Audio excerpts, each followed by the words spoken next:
Saudara-saudariku yang terkasih dalam Tuhan Yesus Kristus, salam damai sejahtera berkah dalammu. Kita berjumpa dalam belajar Alkitab sambil merenung. Tema kita kali ini persembahan janda miskin. Diambil dari Injil Markus bab 12 ayat 38 sampai 44. Baik saudara-saudari, jangan lupa untuk subscribe, share, dan like dari Tuhanlah Pertolonganku channel. Memakai kata channel ya, supaya tidak rancu dengan akun yang lain.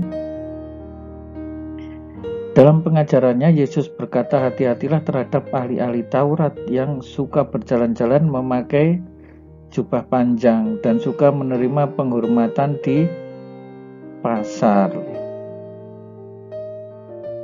Nah, berhadapan dengan ahli-ahli Taurat, kok disuruh hati-hati? Kenapa ini? Ya, ini kan ketemu tokoh-tokoh agama, tetapi justru Yesus mengatakan berhati-hati karena mereka disebut suka berjalan-jalan, suka menerima penghormatan. Di sini juga suka duduk di tempat terdepan. Apakah kata suka ini menunjukkan berarti ada orang-orang ahli Taurat atau orang Farisi yang ya boleh dikatakan mereka baik-baik? Itu artinya kemungkinan besar bahwa ini tidak semua ahli Taurat seperti itu, tetapi barangkali ini sebagian besar terjadi pada ahli Taurat. Ya, dengan menggunakan jubah yang panjang, mereka akan tampak bahwa ini seorang tokoh sedang berada di pasar, ya, sehingga mereka ya perlu dihormati. Dalam perjamuan atau ada acara-acara resmi tertentu, mereka duduk di tempat terdepan, ya, yang dimaksud adalah tempat terhormat, ya, baik itu di rumah ibadat maupun dalam perjamuan. Ya, terhadap orang-orang seperti ini Yesus mengatakan berhati-hatilah. Yang menelan rumah janda-janda, lah ini mengerikan ini. Ya memang kalau ini harus berhati-hati. Yang menelan rumah janda lalu sedang mereka mengelabui mata orang dengan doa yang panjang-panjang. Wah, ini berdoanya luar biasa ya, karena duduknya di tempat ibadat di paling depan dengan doa yang panjang. Ya, orang-orang yang ada di belakangnya akan melihat, wah ini orang luar biasa, kusuk ini di dalam berdoa. Tetapi di dalam kehidupannya sehari-hari mereka bahkan dengan tega menelan rumah janda-janda. Ya, janda-janda mempunyai kelemahan ya, mereka didoakan, mereka seolah-olah dikasihani, tetapi setelah itu harta kekayaan mereka dikuras ya. Orang-orang yang lemah ini justru menjadi target untuk dikuras hartanya. Dan pada suatu kali Yesus menghadapi peti persembahan ya, duduk di sana memperhatikan ya bagaimana orang memasukkan uang ke dalam peti. Banyak orang kaya yang memberi. Nah, ini apakah Yesus memang sengaja mengamati? Saya kira boleh dikatakan barangkali memang mengamati, tetapi saat duduk di peti persembahan ini tidak sengaja duduk di situ untuk mengamati. Pada awalnya memang tempatnya di situ, lalu Yesus melihat orang-orang sedang memasukkan uang dalam peti itu. Banyak orang kaya ya memberi jumlah yang besar. Ya, ini kiranya wajar ya, mereka diberkati oleh Tuhan dan mereka memberi jumlah yang besar. Tetapi pada suatu ketika datang seorang janda miskin yang memasukkan 2 peser, yaitu 1 duit. Disebutkan janda miskin ya. uang yang dimilikinya 2 peser, itu hanya sepersekian dinar, ya, boleh dikatakan hanya uang sen, ya, sepersekian dinar. Tetapi masalahnya orang ini ya punya duitnya memang hanya segitu,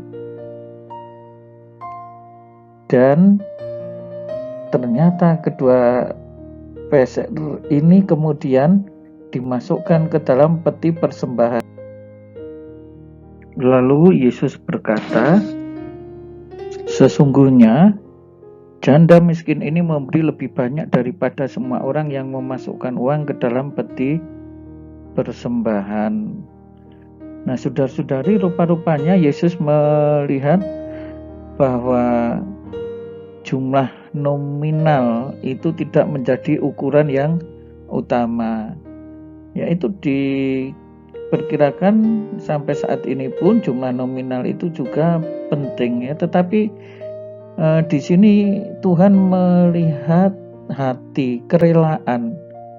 Ketika seorang seringkali dalam kehidupan kita, wong kita ini miskin kok masih disuruh menyumbang. Banyak sekali orang yang memberi komentar seperti itu.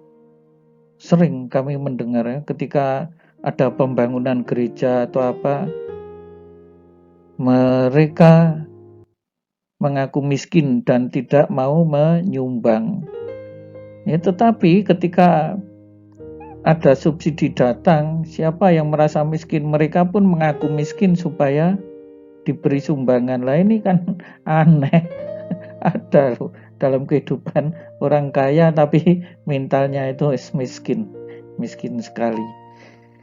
Nah, Yesus mengkritik orang-orang yang seperti itu, ya. Untuk zaman ini kita bisa menerapkannya dengan renungan seperti itu. Nah, saudara-saudari yang terkasih, sebab mereka semua memberi dari kelimpahannya, tetapi janda ini memberi dari kekurangannya, bahkan seluruh nafkahnya. Itu yang menjadi masalah. Nah, sekarang apa yang bisa kita renungkan dari peristiwa janda miskin ini? Kita melihat dua tokoh tadi, ya. Yang pertama adalah